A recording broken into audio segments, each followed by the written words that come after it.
नमस्कार। आप देखना शुरू कर चुके हैं आखिर प्रहरी न्यूज और आपका दोस्त मैं मिथिलेश मिश्रा। पटना की सियासत आज एक नई करवट ले रही है। नीतीश कैबिनेट की पहली बैठक है और एक औपचारिक शुरुआत भर नहीं है, बल्कि आने वाले महीनों की राजनीतिक दिशा और सरकारी प्राथमिकताओं का साफ संकेत मानी जा रही है। आज हम विस्तार से इस विषय पर समझेंगे। एनडीए की सरकार इस बैठक से क्या हासिल करना चाह रही है? महागठबंधन विपक्ष को क्या राजनीतिक लाभ मिल सकता है? विधानसभा का संभावित विशेष सत्र क्या संकेत देते हैं? और बाकी मंत्रालयों में पद की नियुक्ति व विभागीय भर्तियों की क्या संभावनाएं हो सकता है? मंगलवार सुबह बुलाई गई कैबिनेट बैठक कई मामलों में ऐतिहासिक हो सकता है। 26 मंत्री, दोनों डिप्टी सीएम सम्राट चौधरी और विजय कुमार सिन्हा और मुख्यमंत्री नीतीश कुमार।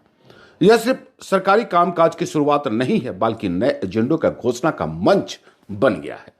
चुनाव के दरमियान में आपने देखा होगा कि इन मुद्दों को लगातार दोहराए गए थे, जिनमें मुख्य मुद्दा जिन पर आज मोहर लग सकती है: रोजगार सृजन की रूपरेखा, बिहार से पलायन रोकने की कार्य योजना, विशेष विधानसभा सत्र की तैयारी, मंत्रालयों के अधिकार क्षेत्र का पूर्ण वितरण। एनडीए के लिए यह पहला बैठक पब्लिकली मैसेज होगा कि चुनावी वादे सिर्फ नारे नहीं थे, उन्हें लागू करने की शुरुआत हो चुकी है। अब बात करते हैं एनडीए की राजनीति की। रोजगार के वादे पर अमल का संदेश रहा है। चुनाव के दौरान एनडीए ने रोजगार और निवेश का अपनी सबसे बड़ा मुद्दा बनाया था। अगर कैबिनेट मीटिंग में रोजगार से जुड़े फैसले आते हैं तो स्टार्टअप सपोर्ट में क्या क्या हो सकता है? सरकारी रिक्तियों के लिए कैलेंडर निकलेंगे, इंडस्ट्रियल कॉरिडोर की रफ्तार बढ़ेंगे तो सीधे सीधे युवा वर्ग पर असर पड़ेगा। यह एनडीए के लिए राजनीतिक पूंजी बन सकता है, कैपिटल बन सकता है। पलायन रोकने का ये लोग का कदम निश्चित तौर पर रहेगा। बिहार से श्रमिकों का पलायन दशकों पुरानी यह समस्या रहा है। अगर सरकार स्थानीय स्तर पर कौशल विकास का अगर कार्य शुरू करता है, नई इंडस्ट्री यूनिट्स लगाता है, कृषि आधारित उद्योग लगाता है, तो इस योजनाओं को यह पेश आज कर सकता है। तो यह एनडीए के लिए बड़ा पॉजिटिव नैरेटिव बन सकता है। उसके बाद भी सवाल उठते हैं कि प्रशासनिक शक्ति का संदेश आज के द्वारा हो सकता है। तो डीएम द्वारा सभी अधिकारियों को छुट्टियां रद्द करना और विशेष सत्र तक सतर्कता बढ़ाना यह दर्शाता है कि सरकार शुरुआती दिनों में ही कानून व्यवस्था और मजबूत प्रशासन की छवि बनाना चाहती है। यह शुरुआती दौर में ही सहयोगी दलों का संतुलन, एनडीए में कई दल शामिल हैं, आपको पता ही है। तो पहली मीटिंग में सबका एक मंच पर होना सरकार की आंतरिक एकता को दिखाने का मौका भी है। अब बात विपक्ष के करते हैं। बिहार में महागठबंधन मजबूत और अनुभवी विपक्ष है। इस पूरे घटनाक्रम से उन्हें भी राजनीतिक लाभ मिल सकता है। आज की कैबिनेट की बैठक के दौरान हर फैसले पर सवाल उठाने का मौका।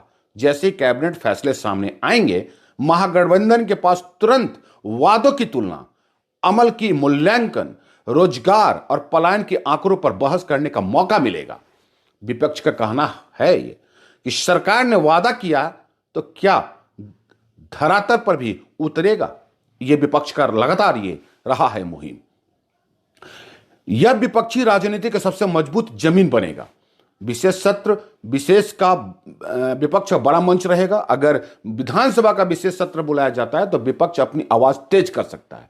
बेरोजगारी पर, भ्रष्टाचार पर, अपराध पर, शराबबंदी की चुनौतियों पर मुद्दों को लगातार ये उठा सकता है। नए सामाजिक समीकरण की तलाश में एनडीए की नीतियों के आधार पर विपक्ष विभिन्न समूहों में संवाद बढ़ा भी सकता है, युवाओं, किसानों, मजदूर और छोटे व्यापारियों से। विपक्ष में मौजूद प्रमुख चेहरे आज हो सकता है कि दिखाई दे कि जिसमें तेजस्वी यादव रहेंगे, कांग्रेस के विधायक भी रहेंगे, वाम दल के प्रतिनिधि भी रहेंगे, जेडीयू के असंतुष्ट पुराने चेहरे यदि कोई सक्रिय है तो संभवतः दिखाई दे सकते हैं। इन सबकी सक्रियता आने वाले दिनों में बढ़ेगी। विधानसभा की राजनीति में महागठबंधन के मुख्य फ्रंट लाइन में ये चेहरे दिखाई देंगे जो मुख्य रूप से रहेंगे, जिसमें तेजस्वी यादव रणनीतिकार हैं तो ये जरूर रहेंगे। तेज प्रताप यादव भी आ सकते हैं।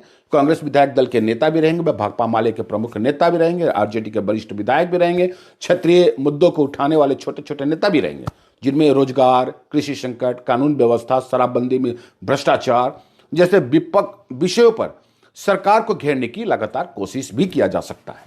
अब बात करते हैं कि मंत्रियों द्वारा पदभार संभालने और आगे की संभावनाओं की। तो पदभार संभाल चुके मंत्रियों में विजेंद्र यादव, जो शराबबंदी विभाग का उन्होंने देखरेख कर रहे हैं, सुरेंद्र मेहता, पशु एवं मत्स्य संसाधन आरा से जो जीते हैं, संजय सिंह टाइगर, और श्रम संसाधन उन्हें मिला, विजय सिन्हा को राजस्व एवं भूमि सुधार, दीपक प्रकाश को पंचायती राज, अशोक चौधरी को ग्रामीण कार्य विभाग, श्रेयसी सिंह को आईटी विभाग।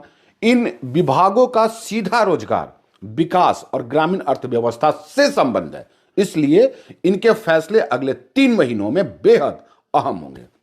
लोग सबसे ज्यादा पूछ रहे हैं इस विषय पर कि क्या आगे और भी मंत्री बनेंगे, चूंकि भी जदयू के कोटे से भी मंत्री खाली, तो क्या विभाग में नई भर्तियां होंगी।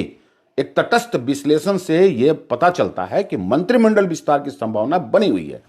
बिहार सरकार में मंत्रियों की संख्या सीमित है, वर्तमान में अभी कुछ पद खाली रहते हैं, तो अगले दौर में सहयोगी दल की मांग, क्षेत्रीय संतुलन, सामाजिक समीकरण के आधार पर नए चेहरे शामिल किए जा सकते हैं। सरकारी भर्तियों का निर्णय अगर बात करें तो कैबिनेट बैठक के एजेंडा में यह शामिल भी हो सकता है कि रिक्त पदों का आंकलन, विभागवार भर्ती कैलेंडर, संविदा बनाम अस्थायी बहस, शिक्षा, स्वास्थ्य और पुलिस विभाग में वैकेंसी पर सरकार जल्द कदम उठाएगी। युवा वर्ग के लिए बड़ा संदेश रहेगा। अगर आने वाले 30 से 60 दिनों के भीतर भर्ती से जुड़े कोई ठोस अगर घोषणा होती है तो यह एनडीए के लिए राजनीतिक रूप से बेहद फायदेमंद होगा। इसी बीच आपको बताते चले कि पटना डीएम द्वारा छुट्टियां रद्द करना, सभी स्तर के अफसरों को ड्यूटी पर रखना, तकनीकी कर्मियों के एक्टिव मोड में रहने का निर्देश देना, यह सब दिखावा है कि सरकार आने वाले सत्र में किसी भी राजनीतिक उथल पुथल में निपटने के लिए तैयार रहना चाहती है। यह संकेत है कि आने वाले दिनों में तेज बहस, तेज फैसले और शायद तेज विरोध तीनों जारी रहेंगे। बिहार की राजनीति इस वक्त बेहद दिलचस्प दौर से गुजर रही है। जहां एनडीए सरकार अपने वादों को पूरा करने की तैयारी में है, वहीं महागठबंधन विपक्ष हर कदम पर सरकार की परीक्षा लेगा। पहली बैठक मीटिंग, विशेष विधानसभा सत्र, मंत्रालयों में पदभार और आने वाली भर्तियां, यह सब मिलकर बिहार की राजनीतिक मौसम को और गर्म करने वाले हैं। वक्त बताएगा कि यह गर्मी विकास की रोशनी लाती है या नए सवाल खड़ा करती है। अब तो आने वाला पल ही बताएगा। ये कुछ ही क्षणों में कैबिनेट की बैठक होने जा रहा है, पहला बैठक है। आने वाले पल के लिए फिर से मैं आपको अपडेट करता रहूंगा। इसी के साथ आपको सभी को प्रणाम।